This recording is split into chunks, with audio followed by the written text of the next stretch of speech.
നമ്മൾ ഇത്രയും ഇതായിട്ട് നിൽക്കുന്നത് നമുക്ക് എല്ലാവർക്കും ഇതിനകത്ത് മാറ്റം വരണം എന്നുള്ളത് കൊണ്ട് തന്നെയാണ്. പിന്നെ ഈ പറയുന്ന രജനീഷ് പറയുകയാണെങ്കിലും ഇനി മറ്റുള്ളവരാര് പറയുകയാണെങ്കിലും ഞാൻ എന്തുമാത്രം സ്ത്രീകൾക്ക് വേണ്ടി പ്രവർത്തിക്കുന്നുണ്ട്, സംസാരിക്കുന്നുണ്ട് എന്നുള്ളത് എനിക്ക് മാത്രം അറിയാം. അതെനിക്ക് ലോകം മുഴുവൻ കൊട്ടിഘോഷിക്കേണ്ട ആവശ്യമൊന്നുമില്ല.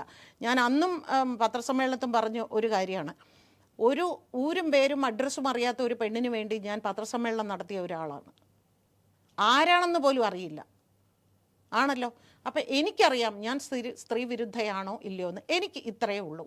തീർച്ചയായിട്ടും ഇവിടെ ഒരു സ്ത്രീ കൂട്ടായ്മയല്ല, സ്ത്രീ സംഘടന ഇവിടെ ഉണ്ടാവണം. ശക്തമായൊരു സംഘടന ഉണ്ടാകണം. അത് അടിസ്ഥാന വർഗ തൊഴിലാളികൾ മുതൽ, അതായത് junior artist, crowd dubbing artist എന്ന് പറയുന്ന ഒരു വിഭാഗമുണ്ട് ഇവിടെ. ആർക്ക് എത്ര പേർക്ക് അറിയും എന്നറിയില്ല.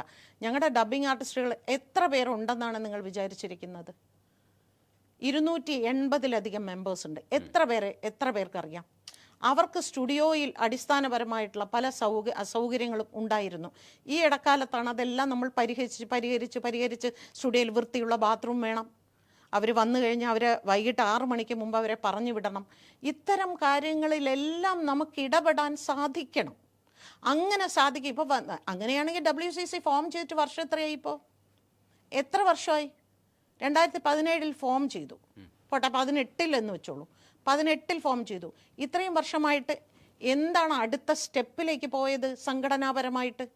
ഇന്നും ഇവിടെയുള്ള സ്ത്രീകൾക്ക് ഒരു പ്രശ്നം വന്നാൽ അവർക്ക് ആരെ സമീപിക്കണം എന്നറിയില്ല, ആരോടാണ് സംസാരിക്കേണ്ടതെന്നറിയില്ല. വിഷയങ്ങളൊക്കെ അഡ്രസ്സ് ചെയ്യേണ്ടതുണ്ട്. പക്ഷേ WCC ചെയ്യാൻ പറ്റുന്ന കാര്യങ്ങൾ ചെയ്തു എന്നുള്ള അർത്ഥത്തിൽ നമുക്കത് തൽക്കാലത്തേക്ക് അവിടെ നിർത്താം.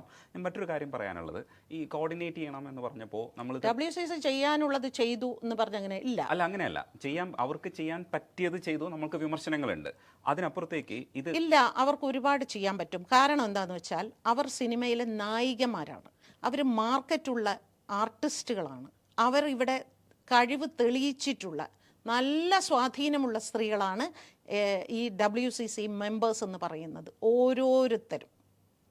അതുകൊണ്ട് തന്നെ അവർക്ക് ഒരുപാട് ഇതിൽ ചെയ്യാൻ പറ്റുമായിരുന്നു.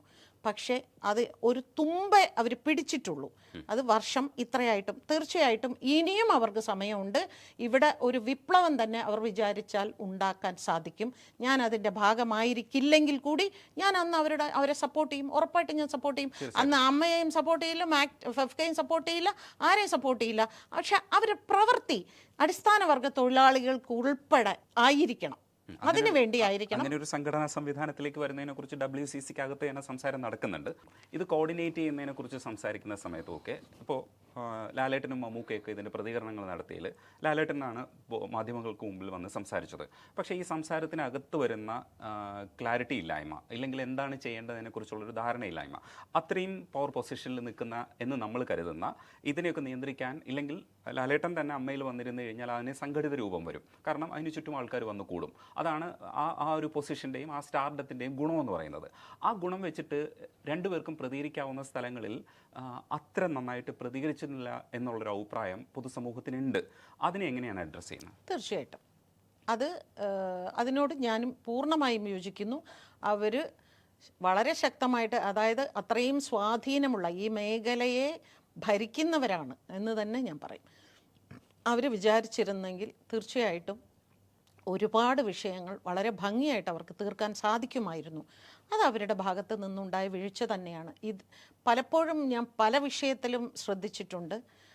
അഭിപ്രായം നമുക്ക് ഓരോരുത്തർക്കും സാമൂഹിക വിഷയത്തിൽ ഒരല്പം പ്രതിബദ്ധത വേണം എന്ന് പറയുന്ന ഒരാളാണ്. ഇപ്പോൾ ഞാനൊക്കെ ഓരോ ചർച്ചയിൽ പോയിരിക്കുമ്പോൾ പലരും ഇവർക്ക് വേറെ പണിയൊന്നുമില്ല, ഇവരെന്തിനാ, അതെന്താ ഈ സമൂഹത്തിൽ നടക്കുന്ന വിഷയത്തിൽ എനിക്ക് സംസാരിച്ചുകൂടാ, ഞാൻ സംസാരിക്കും എന്ന് ഞാൻ പറയുന്ന ഒരാളാണ്. പക്ഷേ അപ്പോൾ പോലും അവരാരും അഭിപ്രായം പറയാറില്ല. കാരണം ഇതൊന്നും നമ്മളെ ബാധിക്കുന്ന വിഷയമല്ല എന്ന രീതിയിലാണ്. ഇപ്പോൾ നടിയുടെ വിഷയത്തിൽ പോലും അന്ന് ഞാൻ അവർക്കെതിരെ നിന്ന ഒരാളാണ്. അതേ സംഘടനയ്ക്കെതിരെ ഞാൻ ചാനലുകളിൽ ഘോരഘോരം ഞാൻ സംസാരിച്ച ഒരാളാണ്. അവിടെ എന്തുകൊണ്ടാണ് അവിടെയും ഈ പറയുന്നത് നിങ്ങളൊക്കെ അത് പറയുമായിരിക്കും, സ്ത്രീകളെല്ലാവരും മൗനമായിരുന്നു. അതിലുള്ള ഭൂരിഭാഗം സ്ത്രീകളും അവരുടെ ഭാഗത്ത് നിന്നാണ് അവർ സംസാരിച്ചതും നേരത്തെ പറഞ്ഞ മാതിരി പലതരത്തിലുള്ള കോലും ബഹളവും ഒക്കെ ഉണ്ടാക്കിയതും. അതൊക്കെ ഞാൻ സമ്മതിക്കുന്നു. പക്ഷേ യഥാർത്ഥത്തിൽ അവർ രണ്ടുപേരും വിചാരിച്ചിരുന്നെങ്കിൽ ഈ വിഷയങ്ങളെല്ലാം കുറേ കൂടി ഭംഗിയായിട്ട് അവർക്ക് ഡീൽ ചെയ്യാൻ പറ്റുമായിരുന്നു. കാരണം അവരുടെ ശബ്ദത്തിന് കുറേ കൂടെ ജനശ്രദ്ധ കിട്ടും, കുറേ കൂടെ ഗൗരവം കിട്ടും. അവർ ശബ്ദിച്ചിരുന്നെങ്കിൽ ഇവിടുത്തെ നിർമ്മാതാക്കളും തിയേറ്ററും അങ്ങനെയുള്ള പലർക്കും പല മാറ്റങ്ങളും ഇവിടെ കൊണ്ടുവരാൻ സാധിക്കും. അത് അവർ രണ്ടുപേരും സംസാരിക്കാതിരുന്നതിൽ എനിക്കും നല്ല പ്രതിഷേധം.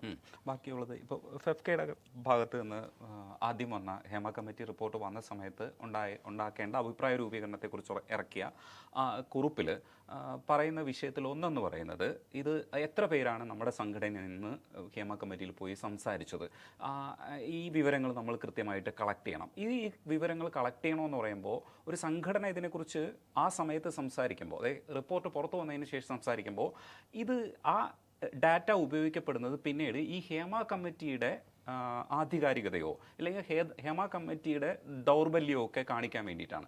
അവിടെ ഹേമ കമ്മിറ്റിയുടെ ദൗർബല്യം ചൂണ്ടിക്കാണിക്കുകയാണോ അതേ ശരിക്കും ഈ വിക്ടിംസിനൊപ്പം നിൽക്കേണ്ട നിലപാടുകൾ എടുക്കുന്നതിനെക്കുറിച്ച് കൃത്യമായിട്ട് അതിനകത്ത് പറയുന്നുണ്ട്. പക്ഷേ ഇങ്ങനെ ഒരു ഡാറ്റയും കൂടെ കളക്ട് ചെയ്യുമ്പോൾ ആ ഫോക്കസ് പോയിന്റ് നഷ്ടപ്പെടില്ലേ എന്നാണ്.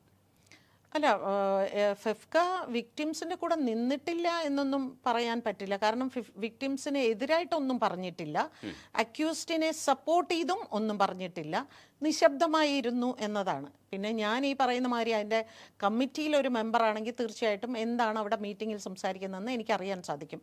ഞാൻ അതിൻ്റെ കമ്മിറ്റിയിലൊന്നും ഞാൻ അംഗമേ അല്ല. ഞാൻ ഇവിടെയുള്ള ഒരുപാട് മെമ്പേഴ്സിൽ ഒരാളായിട്ടാണ് ഇപ്പോൾ നിൽക്കുന്നത്. ഞാൻ മുൻപായിരുന്നു, ഞാൻ ജോയിൻറ്റ് സെക്രട്ടറി ആയിരുന്നു, വൈസ് പ്രസിഡൻ്റ് ആയിരുന്നു, അതൊക്കെ ആയിരുന്നു. പക്ഷേ ഇപ്പം ഞാൻ അതിലൊന്നുമല്ല. അതുകൊണ്ട് തന്നെ എന്താണ് അതിനുശേഷം ഒരു ജനറൽ ബോഡിയോ അല്ലെങ്കിൽ ജനറൽ കൗൺസിലാണ് അവിടെ പൊതുവെ. ജനറൽ ബോഡി ഇമ്പോസിബിളാണ്. കാരണം 7000 തൊഴിലാളികളെയും കൂടെ നിർത്തി മാത്രമേ ഒരു ജനറൽ ബോഡി ഫെഫ്കയ്ക്ക് സംഘടിക്കാൻ പറ്റൂ. അത് ജനറൽ കൗൺസിലാണ്. അപ്പോൾ ജനറൽ കൗൺസിലിൽ ഞാൻ മെമ്പറല്ല. അതുകൊണ്ട് തന്നെ ജനറൽ കൗൺസിലിൽ എന്താണ് സംഭവിച്ചതെന്നും എനിക്കറിയില്ല.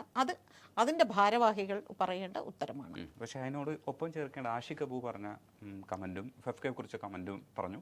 ആഷിഖ് അബുവിനെതിരെ തിരിച്ചു പറഞ്ഞത് ഇയാൾ ഇന്ന ഗ്യാങ്ങുകളിലുള്ളതാണ്. എന്നിട്ട് ആഷിഖ് അബു അവസാനം പറഞ്ഞു, ഞാൻ ഒരു മട്ടാഞ്ചേരി ഗ്യാങ്ങിൽ നിന്നുള്ള ഒരാളല്ല, ഇല്ലെങ്കിൽ ഡ്രഗ് ഗ്യാങ്ങിൽ ഞങ്ങളെ പെടുത്തരുത് എന്നുള്ള അർത്ഥത്തിൽ റീമയും പിന്നീട് സംസാരിക്കുകയൊക്കെ ചെയ്തിട്ടുണ്ടായിരുന്നു.